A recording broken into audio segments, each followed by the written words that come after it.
Sir, ఇరాన్‌కు, ఇజ్రాయెల్‌కి గత 8 రోజుల నుంచి కూడా ఒక భీకరమైన యుద్ధం జరుగుతుంది. మధ్యలో అమెరికా వచ్చింది. సో, ఇది ప్రపంచవ్యాప్తంగా కూడా ఒక చర్చనీయాంశంగా మారిపోవడం మనం చూసాం.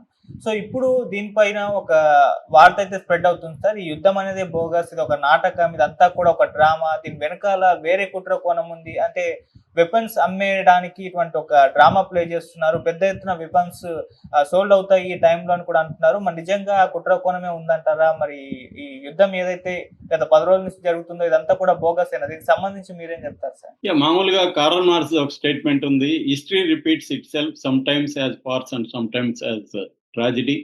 ఒక్కొక్కసారి రెండు కూడా కలిసి కూడా ఉండొచ్చు, ఫార్స్ అండ్ ట్రాజిడీ. ఇప్పుడు ఈ యుద్ధంగా చూసుకుంటే మనకి రెండు కనబడు. ప్రహసనం అంటారు. ఫార్స్ అంటే తెలుగులో ఒక ప్రహసనం, అంటే కామెడీ కాదు అది. ఒక విచిత్రమైన పరిస్థితి. ట్రంప్ని చూస్తే దానికి ఎగ్జాంపుల్ పర్సనిఫికేషన్ లాగా కనబడతాడు. ఆ ఫార్స్కి ఒక రూపం వస్తే ట్రంప్ అన్నమాట. అలా ఉంటాడు. అయితే దీని వెనక భయంకరమైన ట్రాజెడీ కూడా ఉంది. 1000 మందికి పైన ఇరానియన్ చనిపోయినారు, 50 మంది ఇజ్రాయెల్ చనిపోయినారు. ఇటు అటు కలిపితే ఒక 3-4 వేల మంది సీరియస్ గాయాలు పాల్పడ్డారు.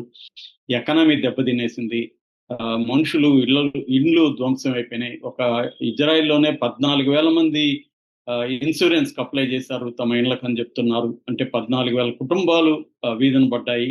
ఇట్లా ఇక్కడ కూడా వేల కుటుంబాలు టెహరాన్ వదిలి పారిపోయారు. లక్షల మంది పారిపోయారని చెప్తున్నారు ఇన్ఫాక్ట్. సో దేశాల ఎకనామీ కూడా ఒక $500 ఎకనామీ దెబ్బతినింది ఇజ్రాయెల్ అని చెప్తున్నారు. ఇంకా ఇరాన్ ఇంకా ఎక్కువ కూడా దెబ్బతినే అవకాశం ఉంది. సో ఇంత జరిగినాక అసలు యుద్ధం చూస్తే, యుద్ధం ఎలా స్టార్ట్ అయింది, ఎలా ఎండ్ అయింది అనేది చూస్తే మనం ఒక నిజంగానే ఇది అసలు మొత్తం డ్రామానా అన్న ఫీలింగ్ అయితే ఖచ్చితంగా నాకు కూడా వచ్చింది. ప్రపంచంలో చాలా మంది ఆ, ఈ వీటి మీద స్పెషలిస్టులు, అనలిస్టులు ఉన్నారు. వాళ్ళు పుస్తకాలు రాసిన మేధావులు ఉన్నారు. వాళ్ళ త్రితా పార్సీ అనే ఒక ఆయన నేను ఎక్కువ ఫాలో అవుతుంటాను. ఆయన చాలా బుక్స్ రాశాడు అన్నమాట వీటి మీద. సో వీళ్ళందరూ కూడా ఇదే చెప్తున్నారు. అంటే ఇది దీని వెనక ఒక డ్రామా ఉంది అన్న యాంగిల్ వీళ్ళు చెప్తున్నారు. ఎందుకంటే 2015లో ఒబామా ఉన్నప్పుడే ఇజ్రాయెల్ ఒక ఒప్పందం చేసుకుంది. ఎవరెవరితో చేసుకుంది? US, UK, China, Russia, France, Germany, European యూనియన్తో ఒప్పందం చేసుకుంది. అదేంటంటే joint comprehensive plan of action అంటారు దాన్ని, జేసీపీఓఏ. అది అంటే అర్థం ఏంటంటే మేము యురేనియం నిల్వల్ని 3.6% కంటే ఎక్కువగా పెంచము. అంటే 15 years వరకు ఆ, ఈ 3.8% లోపలే ఉంచుతాము. మేము న్యూక్లియర్ వెపన్ తయారు చేయమని వాళ్ళు చెప్పారు. అట్లాగే ఇన్స్పెక్షన్ కూడా వాళ్ళు అంగీకరించారు. ఇంటర్నేషనల్ ఆటమిక్ ఎనర్జీ ఏజెన్సీ అనేక సార్లు ఇరాన్లోకి వెళ్ళి చెక్ చేసింది. ఒక 2024లోనే 15 times వాళ్ళ దేశంలోకి వెళ్ళింది. అట్లాగే నాన్ ప్రొలిఫరేషన్ ట్రెటీలో కూడా, అంటే పెంచము అనే ట్రెటీలో కూడా ఇరాన్ సైన్ చేసింది. మరోవైపు ఇజ్రాయిల్ 1958లోనే వాళ్ళు ఫస్ట్ టైం న్యూక్లియర్ వెపన్ తయారు చేశారని చెప్తున్నారు. అప్పటి నుంచి అనేక దప్పదప్పాలుగా అక్కడ టెస్టులు చేస్తున్నారు. దాదాపు 200 న్యూక్లియర్ వార్ హెడ్స్ ఇజ్రాయెల్ దగ్గర ఉన్నాయని చెప్తున్నారు. ఇజ్రాయెల్ నాన్ ప్రొలిఫరేషన్ ట్రీటీలో సంతకం చేయలేదు. ఈ ఇంటర్నేషనల్ ఆటమిక్ ఎనర్జీ ఏజెన్సీని కూడా వాళ్ళ దేశంలోకి అలో చేయలేదు టెస్టులు చేయడానికి. అంటే ఓన్లీ ఎన్పిటిలో సంతకాలు చేయని దేశాలు 5 ఉన్నాయి. అందులో ఇజ్రాయెల్ ఉంటాయి. అంటే ఇజ్రాయెల్ దగ్గరేమో అనుభవం ఉంది, వాళ్ళేమో ఎక్కడ సంతకాలు చేయలేదు, ఎవరిని రానివ్వట్లేదు. కానీ ఆ దేశాన్ని ఎవడు ఏమనడం. ఇరాన్ ఏమో సంతకాలు చేసింది, తమ దేశంలో ఇన్స్పెక్షన్కి వచ్చింది, 2015లో ఒప్పందం చేసుకుంది. కానీ ఈ దేశంలో బాంబులు ఉన్నాయని చెప్పి దాడి చేస్తారు. ఇది ఫస్ట్ విచిత్రమైన సంగతి. రెండోది, 2015లో ఈ ఒప్పందం చేసుకున్నాక ట్రంప్ వచ్చినాక 2018లో ఒప్పందాన్ని క్యాన్సిల్ చేసేసాడు ట్రంప్. అంటే బయటకు వెళ్ళిపోయాడు అతను.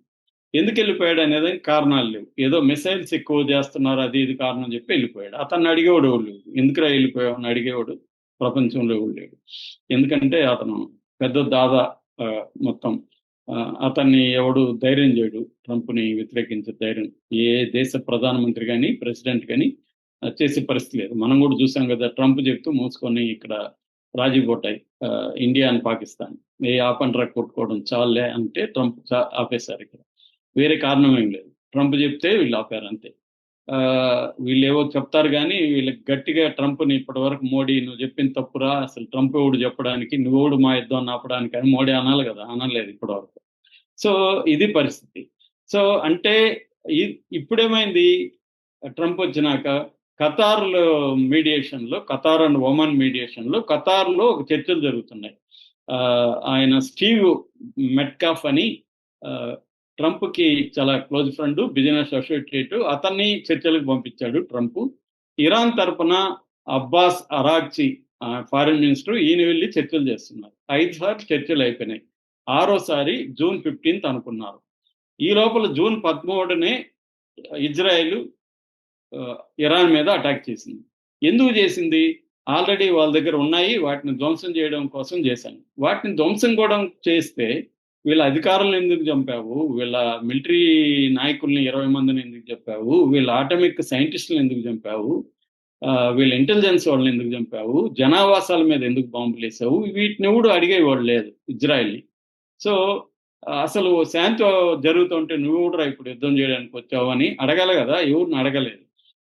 సో అదంతా ట్రక్కని ఇతనేం చేశాడు, G7 దేశాలకు వచ్చి గబుక్కని వెళ్ళిపోయాడు ఇమీడియట్ గా. ట్రంప్ వెళ్ళిపోయి అక్కడ సిచ్యువేషన్ రూమ్ పెట్టి అక్కడ ఏం చెప్పాడు, నోటికి వచ్చింది వాగాడు ఫస్ట్. తర్వాత 14 రోజులు టైం ఇచ్చాడు ఇరాన్ పీస్ శాంతికి రావాలి. అరే ఆల్రెడీ శాంతికి వచ్చేదాన్ని నువ్వు యుద్ధం చేయించి మళ్ళీ శాంతికి రావాలి 14 రోజులు టైం ఇస్తున్నానంటే అదో విచిత్రం. సరే పోని 14 రోజులు టైం ఇచ్చాడు, గమ్మునున్నాడా? 22 గంటల్లోనే అటాక్ చేస్తాడు. 22 గంటల్లో అటాక్ చేయాలంటే కనీసం ఒక 2-3 రోజులు ప్రిపరేషన్ ఉండాలి కదా. ఎందుకంటే B2 స్టెల్త్ విమానాల్ని, బాంబర్స్ని రెడీ చేసుకోవాలి,